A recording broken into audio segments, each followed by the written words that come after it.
What happened here today was a gathering of grandparents and other relatives raising grandchildren or other children that are not their own.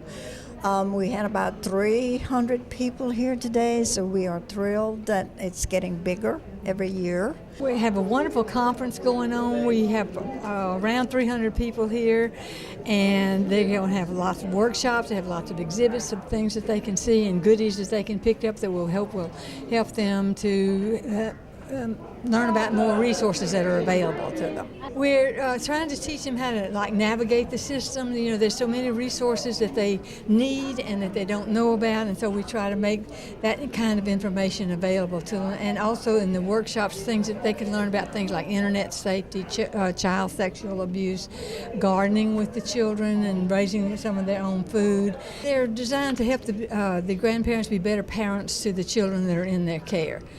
So that they can, grow up to be good, productive citizens.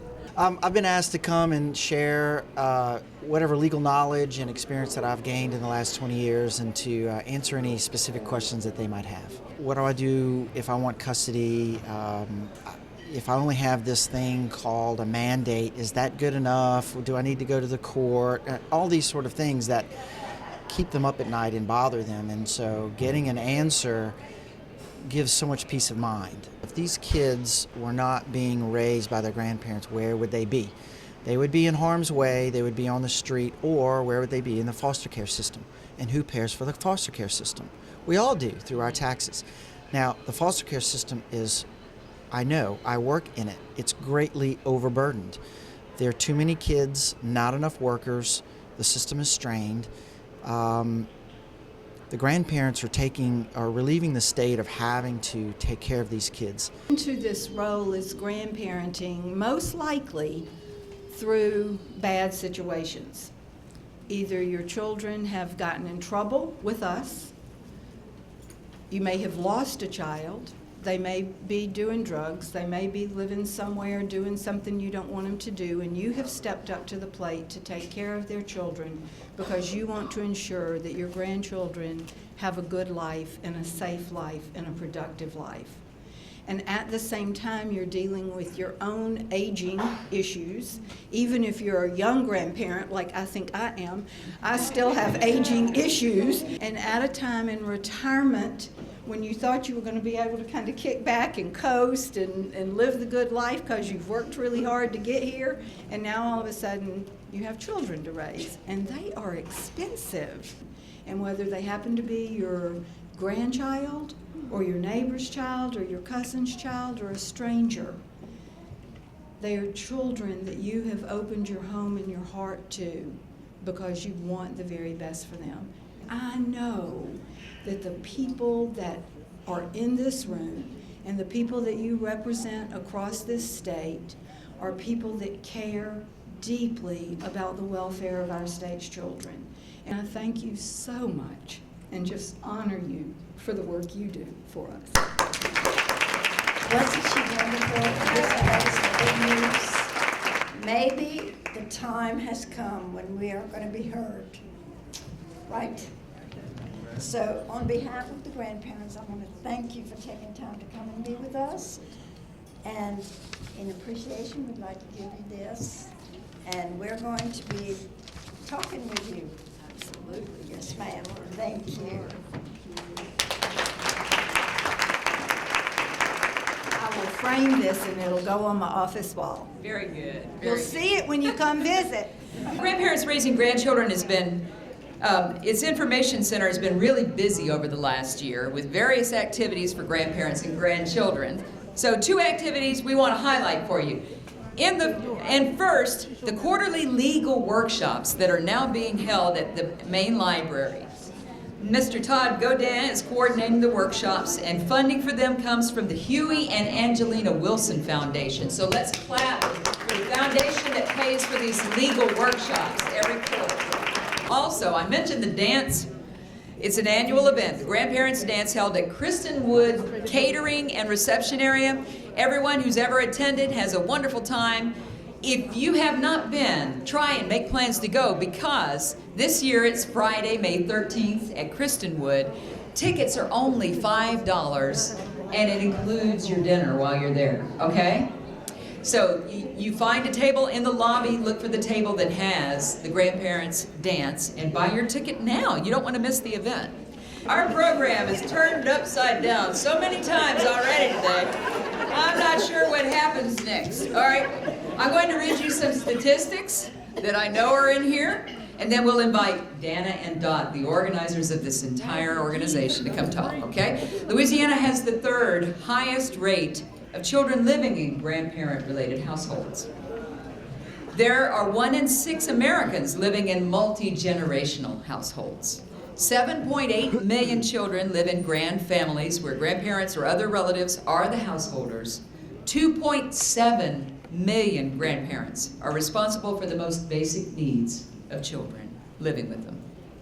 Grandparents believe in passing down good values. They believe in the importance of being honest to their children. They want their grandchildren's lives to be better than theirs and their parents.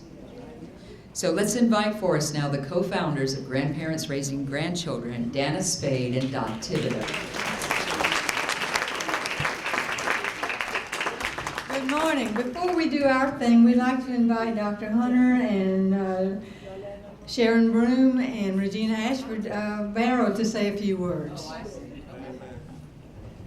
God has been good to thousands and tens of thousands of children in the United States and in Louisiana, because thousands and millions of children are placed with their grandparents. That's nobody but God. Nobody but God. There's a scripture that says that He places the orphans in families. He places the solitude in families. He loves children that much where He will not allow them to be on the streets. And He will put it in the heart of someone like yourselves and of a grandparent who'll say, you know what, I'm not letting you go hungry.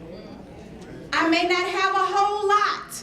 I may not be in the best health, but you will not be on the streets. And so many of you, on a daily basis, you make the sacrifice.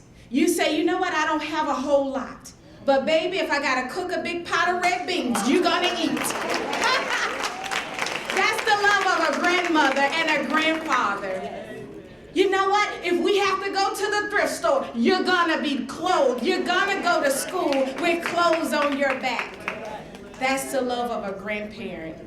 And I tell you, many of us have stories of our grandparent or someone that we can call grandparent, grandmother, grandfather. We give them all kind of nicknames. My dear, Nana, you heard Secretary Walters, Kiki. They're all kind of Mama. They're all kind of names, Paw for grandparents because they're so good to us. How many of us know nobody cooks a big pot of red beans like a grandmother? Nobody. You can't find a nice big pot of red beans nowhere else. Greens, mustard greens, and cornbread, and peas, and all the healthy things that we need. No, you can't go anywhere and get a hug, but from a grandmother, a nice warm hug. You can't go anywhere and get away with the little things that our parents would catch, but their grandmother say, if you do that again, and then you do it again, and they say, next time. So we're so grateful for grandparents. And that's why we at the Children's Trust Fund, we know that the work that you do is difficult. We know that you're committed. We know that grandparents across this state sacrifice. We know that it's not easy, but that you, our grandparents, continue to choose to sacrifice. And at the Children's Trust Fund, we want to partner and continue to partner with you to support you in your efforts and to partner with that sacrifice to make that burden and that load easier. So on behalf of the Children's Trust Fund, we say thank you for your work. And we're grateful for this conference that you do every year. And I'd also like to invite our board chair up to bring you greetings, Mr. Malcolm Meyer. Good morning again. Good morning. Well, Reverend, they asked me to kind of step in and say the prayer earlier, but I don't sing, okay? I can pray.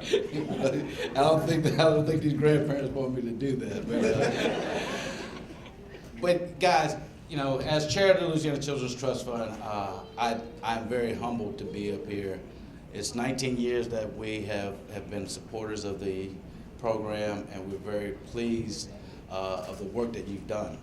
They've been pioneers from the beginning, you know, with Dot and Dana working on the project, but also pioneers from our legislative standpoint, from Senator Sharon Weston Broome and Senator Regina Barrow, who stood up, you know, to the test of time and challenges, excuse me, that have been presented before them when we couldn't get legislation done.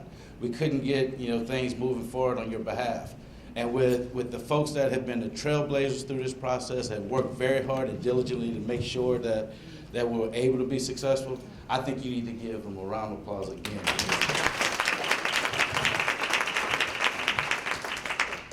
We are your partners. We want to continue to be and wait, what a wonderful choice we made. You know, we had the retirement of Judy Harrison from the executive director position, but with Dr. Hunter, we have made a tremendous pick with her. So thank you, Dr. Hunter.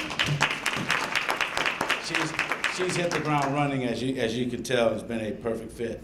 But we would like to continue to be your partners. We look forward to continue to be the partners as this organization continues to grow.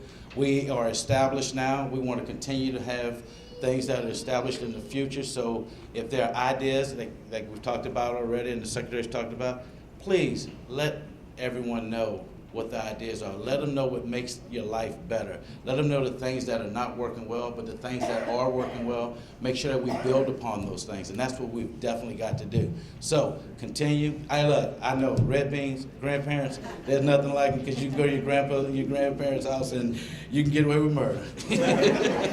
So on behalf of the Louisiana Children's Trust Fund, its staff, and board of directors, I want to say thank you for your hard work. And thank you for sponsoring the conference as we invite Sharon Weston Broome now. Good morning again.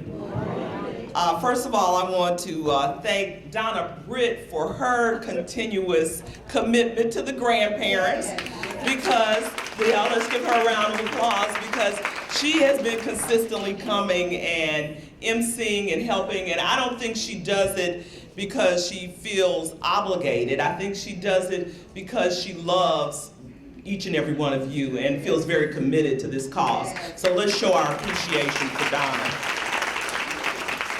And so I'm going to be brief in my remarks, but in 1993, Dot and Dana invited me to come to the Council on Aging to a support group to talk about the challenges of grandparents raising grandchildren. Little did I know, as a newly elected state representative at that time, that indeed being the champion for grandparents raising grandchildren would be the hallmark almost of my legislative journey. After hearing their concerns and recognizing the stats in terms of how many grandparents are raising our grandchildren, I became very committed to the cause, and one of the things that we did, I started the grandparent subsidy program, which you heard our DCFS secretary talk about. That evolved into the kinship care program. And then so it was almost every year that we started looking at different policies and issues that we could change and transform to empower grandparents who are taking on the cause to keep families together. And so it is very heartwarming for me to be here today and to share once again at your conference, to look at all of the participants, to see all of the new people who are attending. And let me just say this. Someone said to me, or it came through the political grapevine, I'll just say that someone said, you know, what has Sharon Weston Broome done? And then the response was, well, I know she's done some things with the grandparents raising grandchildren. And you know, I will never, it's the reason I say that, Because I think their motivation, Malcolm, in saying that was that trying to imply that, well, maybe she hasn't done a lot.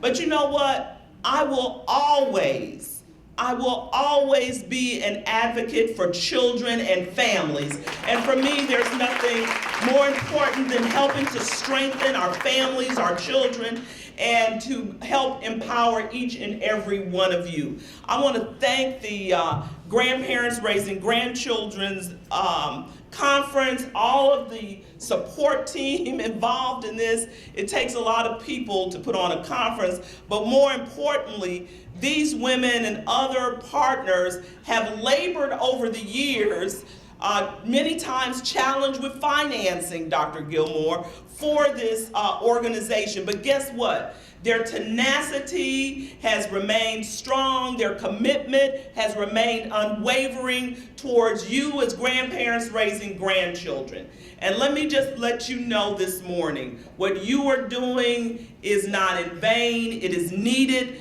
What you are doing, God looks upon very favorably and honors you. And so I honor you too this morning, and I assure you as I continue on my journey towards public service that you will always be one of my top priorities.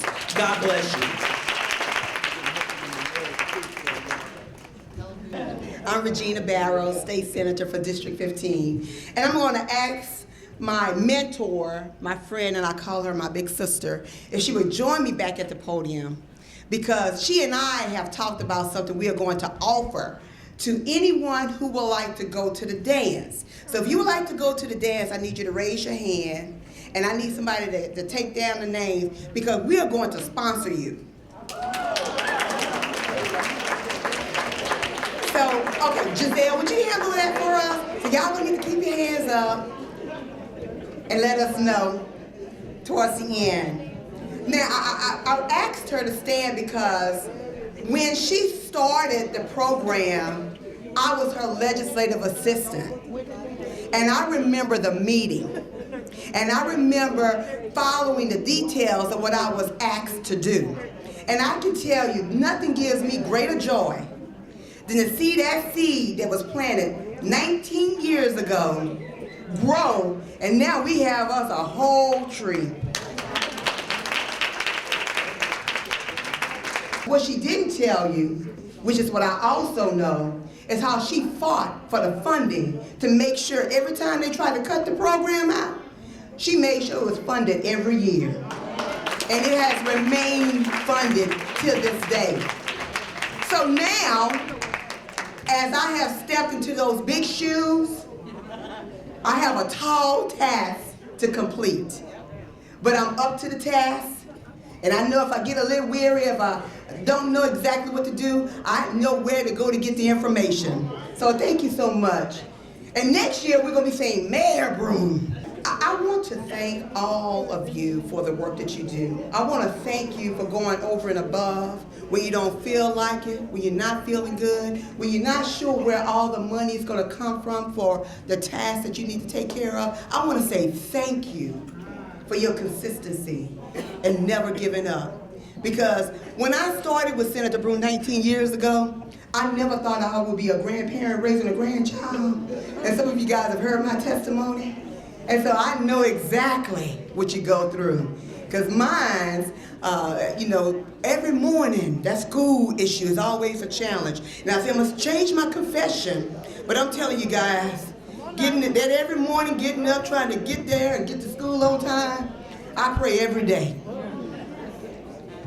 So I know exactly what you're going through.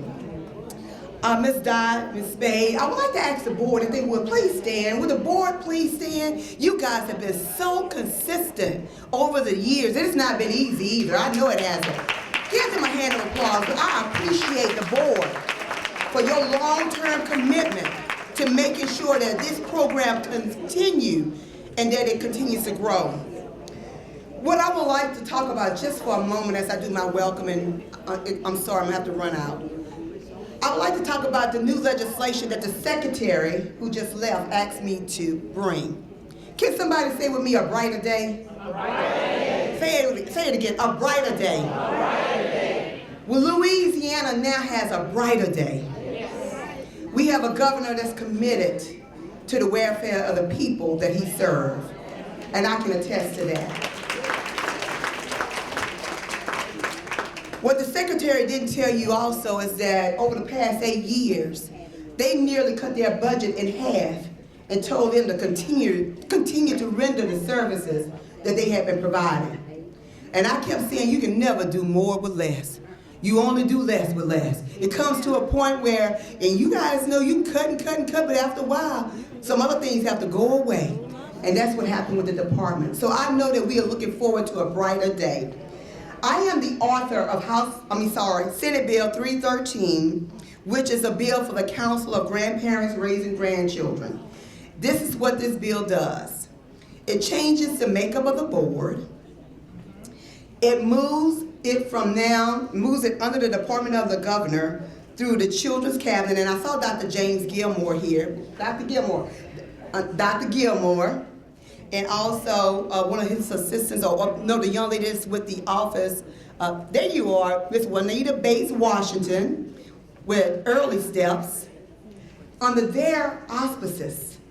And then in addition, it restructures the funding so we can get money to the organization. And I'm excited about that because for too long you guys have been operating on pennies. Amen. I know. So say with me, a brighter day. We are in a brighter day. It has finally come. So I'm looking forward to next year having this program bigger and better as we come into the 20th anniversary. It's going to be bigger and better. And we'll be able to testify about the additional funding we were able to bring to this great organization. Again, thank you so much for what you do, because this state could not be as strong as it is if it was not for you being where you are. God bless you.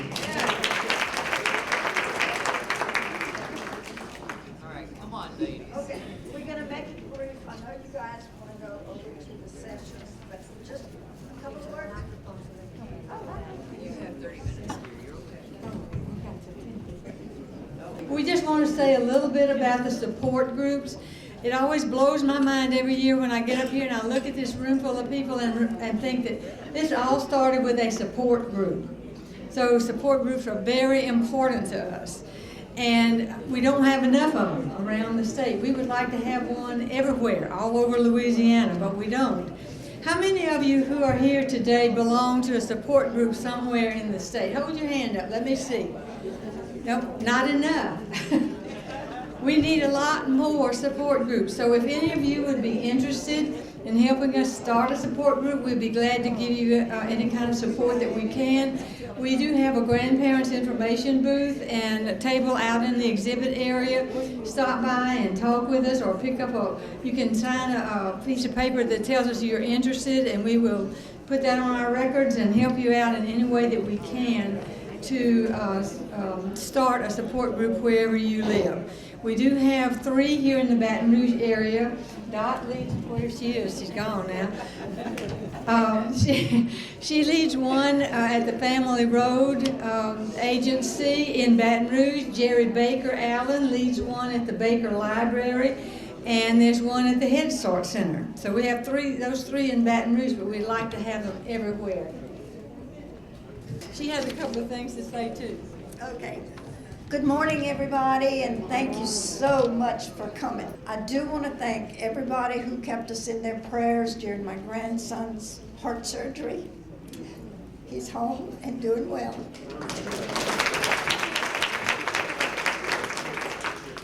And I want to thank everybody on the panel. Thank you, thank you. Without all these wonderful volunteers, we couldn't do this, but all the people that come together really mean a lot, and it means a lot for all of you to come. So thank you. Want to plug the people that have helped grandparents raising grandchildren one more time. Entergy, People's Health, Holiday Inn South. Let's have it for the place where we are. AmeriCare, AmeriGroup, Louisiana, and obviously Senator Broome, Senator Barrow, Banana Republic, the Gap, Councilwoman Donna Collins Lewis, who's now in the legislature, WAFB Channel 9, Dr. Ann Martin's,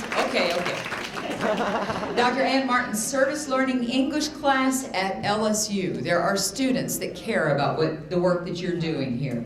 Urban Restoration, the store that sells old stuff that looks like all the stuff we already have.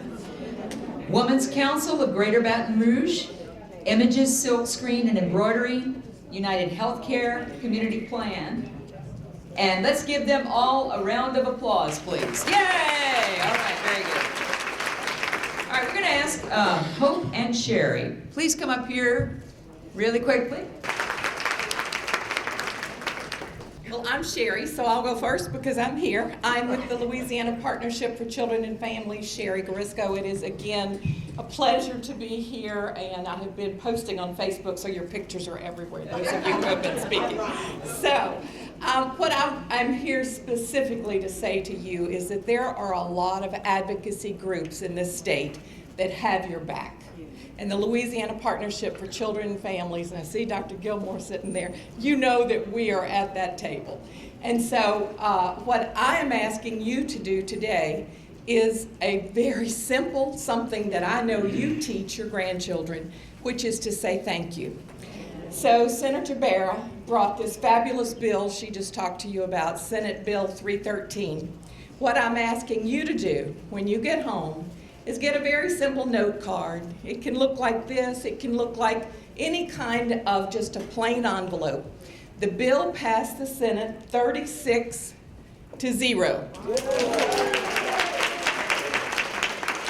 There were 3 people absent, but I know if they'd been there, they'd have voted for it too. Am I right? Okay.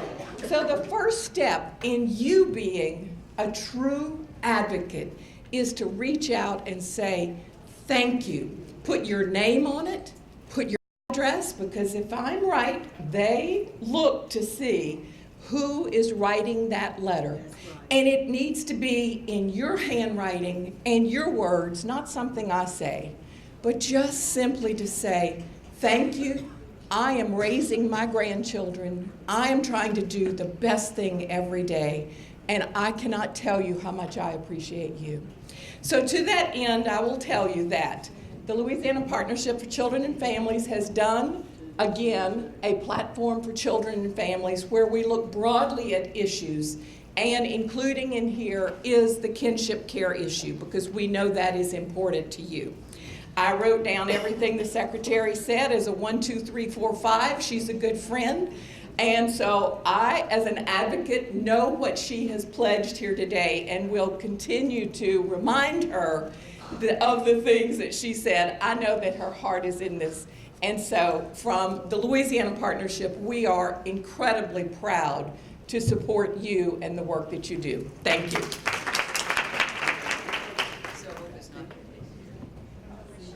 All right, I think now we're going to talk about our workshops. Somebody? I don't know. I'm just the cheerleader. I don't really know the logistics. Okay. Okay, I kind of got my voice back. I'm not very good at speeches, but while I was away in Minnesota with my grandson, there was someone having my back and who did all this work and brought us forward, and that was Kathy. Yes. Kathy, thank you.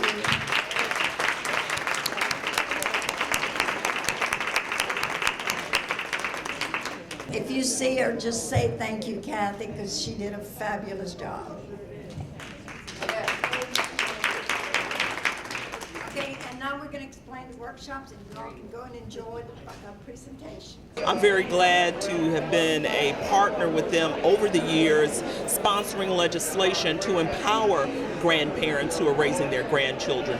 With such legislation as the Grandparent Subsidy Program, followed by the Kinship Care Act, and so now we're able to keep families together when in many instances they might be divided because of social issues, health issues. Folks who are in the senior part of their lives, grandparents, are now stepping up to the plate and have been for years to offer a response to this issue. Grandparents play a major role in raising their grandchildren, and so as they pour into their children structure, love, nurturance, they help their kids become better citizens in society. They help them, kids who are raised by their grandparents are more likely to graduate from high school, or more likely to go on to college, and get that foundation that they need to carry them through their adult lives. So it's extremely important.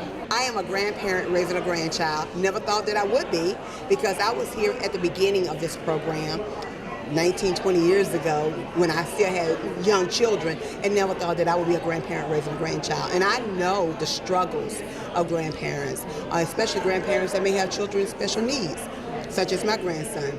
And so even this morning, I'm getting ready, trying to hurry up and get out of the house and get him out the house. And, going to school every morning is always seemingly a challenge because he never really wants to get up early. And he put toothpaste on my skirt, so I thought I got it off, and I didn't. I didn't realize it till I was walking out, and they wanted to take a picture, and I looked down and I saw this big old white stain on my skirt.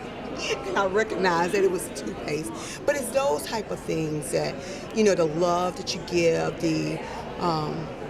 the security that you bring to them, sometimes in a very unstable world, that grandparents provide. And there's nothing like a grandparent. The love, the smile, the warmth, the hugs, the food. And so I really appreciate what the grandparents bring to the table, and I can truly attest to what they go through each and every day.